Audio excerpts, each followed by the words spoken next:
بسم اللہ الرحمن الرحیم۔ موزز سامعین السلام علیکم۔ سامعین، آج کی ہماری ویڈیو کا موضوع ہے سورۃ کوثر، اس کے فیوز و برکات اور اس کی شان نزول۔ سب سے پہلے بات کرتے ہیں سورۃ کوثر کی شان نزول کے بارے میں۔ نبی اکرم صلی اللہ علیہ وآلہ وسلم کے ایک شہزادے کے انتقال پر کفار مکہ نے آپ صلی اللہ علیہ وآلہ وسلم کی بارہا دل آزاری کی۔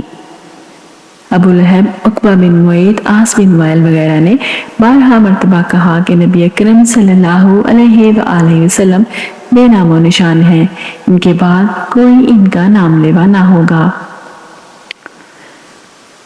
اللہ تعالیٰ نے نبی اکرم صلی اللہ علیہ وآلہ وسلم کی اس موقع پر دل جوئی کی اور آپ کی تسلی کے لیے یہ سورت نازل فرمائی، اور اس سورت کے ذریعے نبی اکرم صلی اللہ علیہ وآلہ وسلم کو آخرت میں حور کثیر یا حوض کوثر دیے جانے کی بشارت سنائی، اور دنیا میں بھی یہ بشارت دی گئی کہ صرف نرینہ اولاد کے نہ رہنے سے آپ کو مقطوع النسل یا مقطوع ذکر کہنے والے حقائق سے بے خبر ہیں۔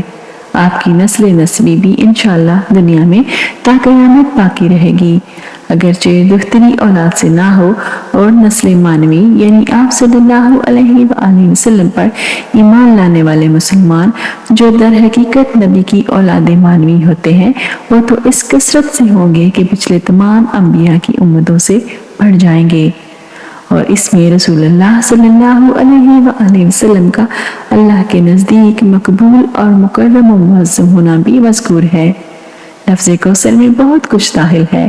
ایک قوی قول ہے کہ کوثر سے مراد جنت کی ایک نہر ہے۔ چنانچہ ابو داؤد میں ہے کہ ایک مرتبہ رسول اللہ صلی اللہ علیہ وآلہ وسلم کی آنکھ لگ گئی، پھر آپ نے مسکراتے ہوئے سر اٹھایا اور فرمایا، مجھ پر ابھی ایک سورت نازل ہوئی ہے۔ پھر آپ نے سورۃ الکوثر آخر تک پڑھی اور فرمایا، کیا تم لوگ جانتے ہو کہ کوثر کیا ہے؟ صحابہ نے عرض کی، اللہ اور اس کا رسول بہتر جانتے ہیں۔ تو آپ صلی اللہ علیہ وآلہ وسلم نے فرمایا، وہ جنت میں ایک نہر ہے جس کا میرے رب نے مجھ سے وعدہ فرمایا ہے۔ سامعین گرامی، یوں تو قرآن پاک کا ایک ایک لفظ بابرکت اور رحمتوں سے بھرا ہوا ہے، لیکن سورۃ کوثر کو اللہ تعالیٰ نے بہت ہی نعمتوں اور برکتوں سے نواز دیا ہے۔ اس کی تلاوت کرنے والے کو بے شمار فائدوں سے نوازا جاتا ہے۔ جس انسان کو کسی دشمن کا ڈر ہو تو وہ سورۃ کوثر کی تلاوت کرے تو اللہ تعالیٰ تلاوت کرنے والے کو دشمن سے حفاظت میں رکھتا ہے۔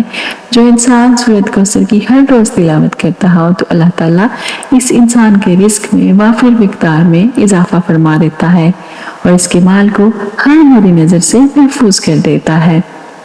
جو انسان چاہتا ہے کہ میری شادی اس جگہ ہو جو اس کے لیے بہتر ثابت ہو، اس انسان کو چاہیے کہ وہ سورۃ کوثر کی تلاوت کو اپنا معمول بنا لے۔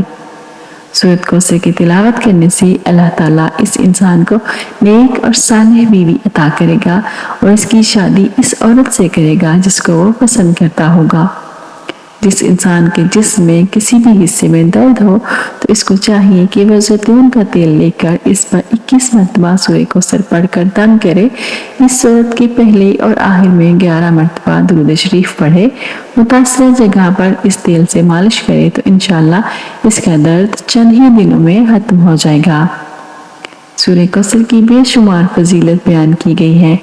اگر میاں بیوی کے درمیان جھگڑا ختم نہ ہوتا ہو تو کسی میٹھی چیز پر سورۃ کوثر کا دم کر کے ان کو کھلائی جائے، انشاءاللہ ان میں پیار اور محبت پیدا ہو جائے گا۔ جس انسان کے رزق میں کمی ہو تو اس کو چاہیے کہ وہ رات کو اٹھ کر تہجد کی نماز ادا کرے اور 41 بار سورۃ کوثر کی تلاوت کرے۔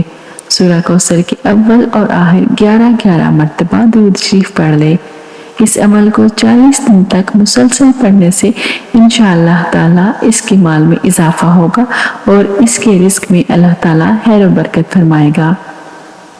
اگر کسی شخص نے کسی کا کوئی قرضہ دینا ہو تو وہ قرض سے بہت پریشان ہو جاتا ہے، اس کو چاہیے کہ ہر روز 40 مرتبہ سورۃ کوثر کی تلاوت اول اور آخر 11 درود پاک کے ساتھ پڑھے تو اللہ تعالیٰ اس شخص کا قرضہ اتارنے کے لیے کوئی اچھا سا وسیلہ پیدا کر دے گا۔ اگر کوئی بے اولاد ہو تو اس کو چاہیے کے 3 دن روزہ رکھیں اور افطاری سے قبل 7 بار سورہ کوثر کو پڑھ کر دودھ پر دم کر کے اس سے افطاری کریں۔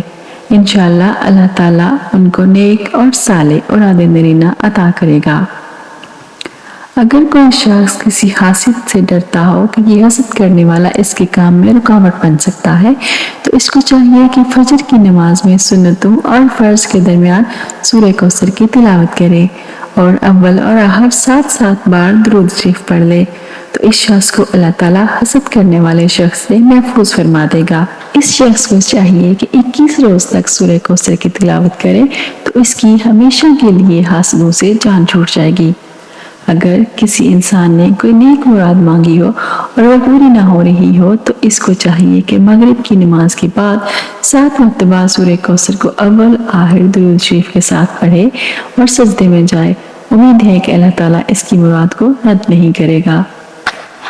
اگر کسی بے گناہ انسان کو جیل ہو گئی ہو تو تاریخ پر جانے سے پہلے اس کو چاہیے کہ ہر نماز کے بعد سورہ کوثر کی تلاوت اول و آخر 11 بار درود شریف کے ساتھ کرے اور اپنے دونوں ہاتھوں پر دم کر کے اپنے چہرے پر مل لے۔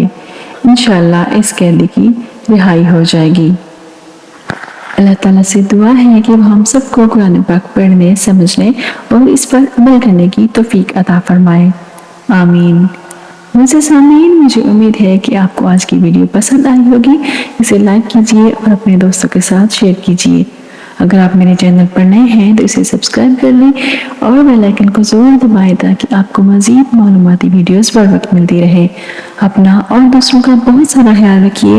سارا آپ کو اجازت دیجیے، پھر ملیں گے انشاءاللہ۔ اللہ حافظ۔